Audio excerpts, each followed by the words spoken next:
next speaker is Julie McEnery. We'll be talking about the phase E plans. Okay, so I'm probably the worst person to be talking about anything here because I actually know almost nothing about it. So I'm not going to talk in any of the specifics about what the chronograph instrument is going to do during phase E. But instead, I thought it'd be useful to describe some of the broader context. What else is going on? What some of the constraints might be during the first 18 months, and what the different looking constraints might be if observations continue past that point.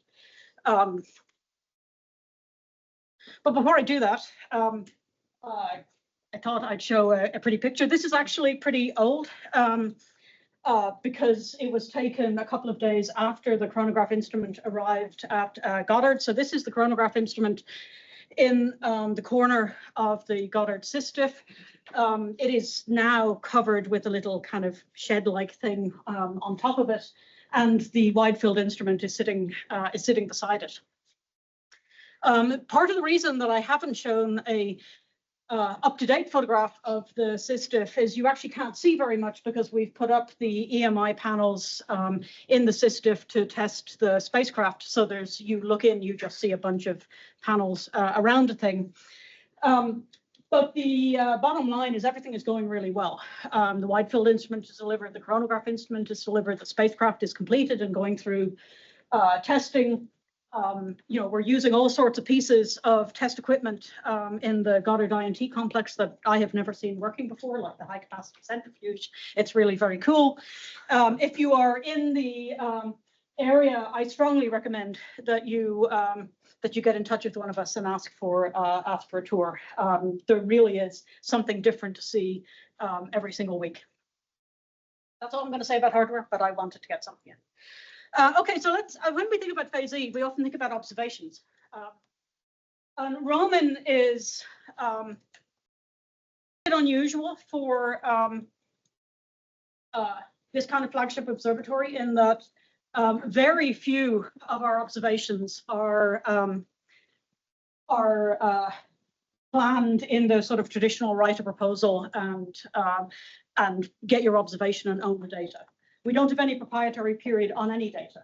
The majority of our observation time is devoted to, for the wide field instrument, 3 core community surveys, each of which is designed to address specific mission science objectives. So they're not optional. Combined, they also address one of our other mission objectives, which is to do excellent astrophysics with wide field infrared surveys. What I've listed here for each of the 3 of them is the definition of what we call the design reference mission. It's not what we're going to execute, but it's a set of observations that meet our requirements. And the actual surveys are currently being defined via a community process. But for the purpose of this presentation, the design reference mission is probably close enough to what we'll do that it helps guide the discussion on where CGI observations fit in. We have a minimum of 25% of science time allocated to general astrophysics surveys, which is anything else on the sky. These are either via a traditional peer review process or additional community-defined surveys. And our first one is going to be a galactic plane, which is being defined via a community process. But we're here to talk about the chronograph. So what's shown here is a layout of a mission plan by one of the Goddard engineers. And part of the reason that I'm showing it is I wanted to show how chronograph observations could fit in with everything else. So the orange is the Galactic Bulge Time Domain Survey. And the Galactic Bulge Time Domain Survey needs continuous sequence of 70 days of observation. In blue is the High Latitude Time Domain Survey. And that survey requires a 2-year period where you have an observation every 5 days. So the High Latitude Time Domain Survey cannot happen in the same year that the galactic bulge time domain survey is happening because they conflict with each other. So you have 3 seasons of the galactic bulge time domain survey at the beginning of the mission, seasons of the galactic bulge time domain survey at the end. So there's 2 galactic bulge visibility windows per year. And then that leaves the middle 2 years to schedule the high latitude time domain. In this particular realization, the assumption was that you want to put the coronagraph observations as early as possible. So the coronagraph observations are in red. So they are absolutely dominating in this particular plan, which is not the real plan. It's just a proof of concept, are happening very early on. And that is probably, something like this is probably going to be what we'll want to do because the prime mission for the coronagraph is shorter than for wide field. There's some real advantage with collecting data as quickly as you can so that you can get a result and turn it around for a review for extended phase. If there are observations, so I mean, you'll also notice that having so many coronagraph observations early in the mission means that to first order, there's almost no general astrophysics survey time in the first year. I mean, we could choose to replan some of the high latitude wide area survey a little bit later, but when you do that, you run into some difficulty with getting like relative orients correct. So this problem is more constrained than it might appear. So the point that I want to make is that, yes, I think we should schedule the coronagraph observations early. If we are continuing observations after the first 18 months, it is going to fall in the period of the high latitude time domain survey. So every slice of anything else that we do has to fit in 4-day windows, because to meet the mission objectives for supernova cosmology, we have to go back regularly to that region of the sky. So that's something that you might want to consider when thinking about extended observations. Okay, so this is a standard chart that Vanessa may well show as well. The coronagraph has a 3-month observing allocation within the first 18 months of the mission after commissioning. So the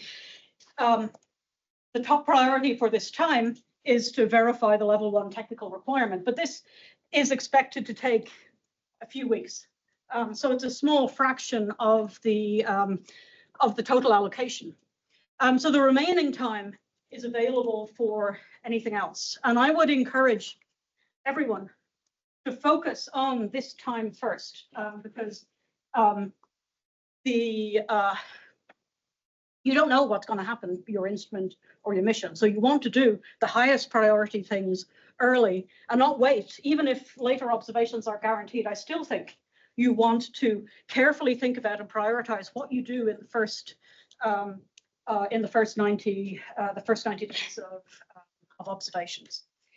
The plan is to develop the observing program in a collaborative mode through the CPP. And this is very much in tune with how we're developing the observing plan for every other aspect of the observatory, of course, with the twist here that the goal for the observations isn't purely science return, but that there's a significant technology demonstration aspect to it that groups of people, which will not include me, are going to have to noodle through. So if you're interested in working on this, money is always helpful. There is an upcoming Roman Roses solicitation that has 2 opportunities, one for the wide field instrument and one for the coronagraph. Part of my thinking in doing this is I felt that as we got closer to launch, we would have a refined picture of what was interesting to do with either instrument on Roman. And the group, the community interested in Roman science or technology demonstration would have evolved. So you wanted to have another entry point. Vanessa is going to say more about the CPP, so I won't particularly dwell on it because she can actually answer questions and I can just talk about in generalities. So I'd like to say a few words about observations beyond 18 months.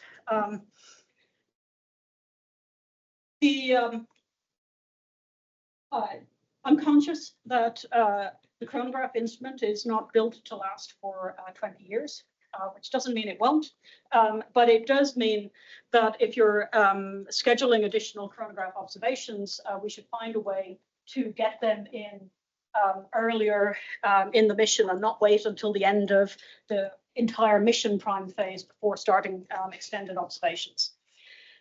This also means that we want to be in a position to make decisions early. That's partly why there's a little bit of a bias to putting the chronograph observations as early as possible in the 18-month period, subject to, I mean, I realize that not every spot on the sky is visible, but I think that's a guiding principle in how we schedule things. So one possible option, I'm not saying that this is what we're going to do, is to hold a review early in the mission, reschedule, if needed, some of the core community survey observations to later years. That actually wasn't necessary in the mission plan that I showed earlier because there was already no core community survey in the second, beyond the high latitude time domain survey, which can't move. You might want to continue or recompete the the CPP. This very much depends on what drove the motivation for continuing CGI observations. Is it a science extension? Is it a technology demonstration targeted very tightly to habitable worlds? Is it a blend of the two? We're not trying to make decisions on that right now. What I was trying to do with this is to understand what the overall constraints would be so that we don't make decisions now that would make extended observations harder. So I'm going to end back with the mission plan to show you what this looks like, because I personally think it's actually quite sobering to realize how little flexibility we have in the first few months of the mission if we do put all of the chronograph instrument 3 months, in the first sort of year with a bias to the first 6 months. And that's all I have. Short and sweet, not very interesting.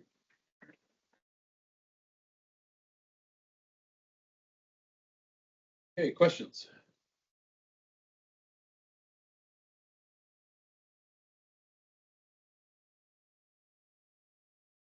So you're all going to write proposals and join the CPP if you're not already. I guess doing the high latitude time domain survey, which is, let's say, 2029, what you're saying is that they need these blocks of 4 days consecutive, and then in between them, there's about a week. In between is like 4 days. They're every 5 days. Or in between is, Each of those takes a day. yeah, okay. So I think that's really interesting to think about. Does that change how CGI, if there's going to fit within a 4-day window? What would you do? You're gonna want to demonstrate big in your dark hole faster before. Well, Yeah. I mean, I will have to admit, when you said the 4-day, the thing that went in my head is what happened during INT, where they were digging this beautiful dark hole and they had to stop.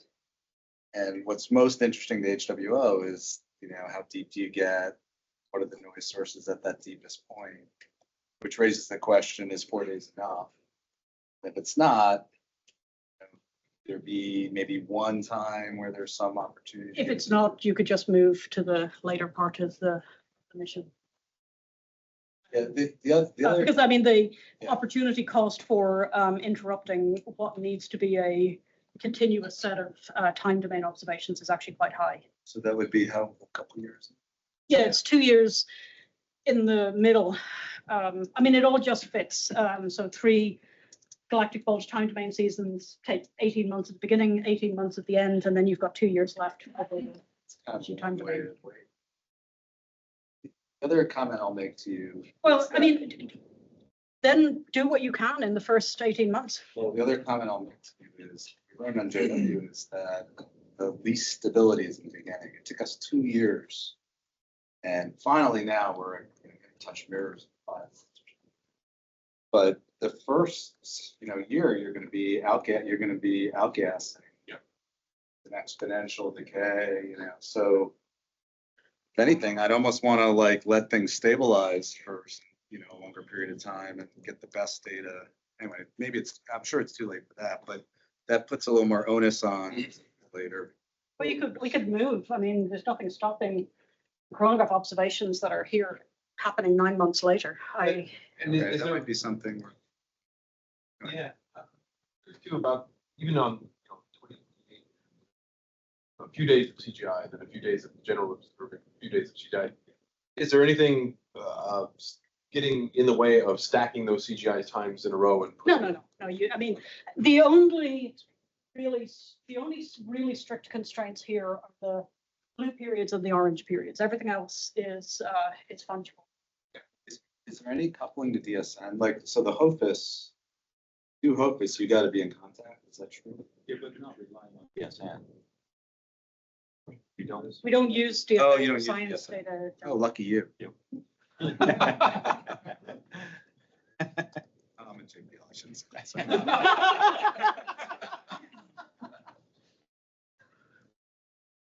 Any other questions? Anyone online that they can fill in? No new questions. No new questions. And I want to emphasize that this isn't actually the schedule, but the constraints imposed by the orange and the blue are real. All right, let's thank our speaker again.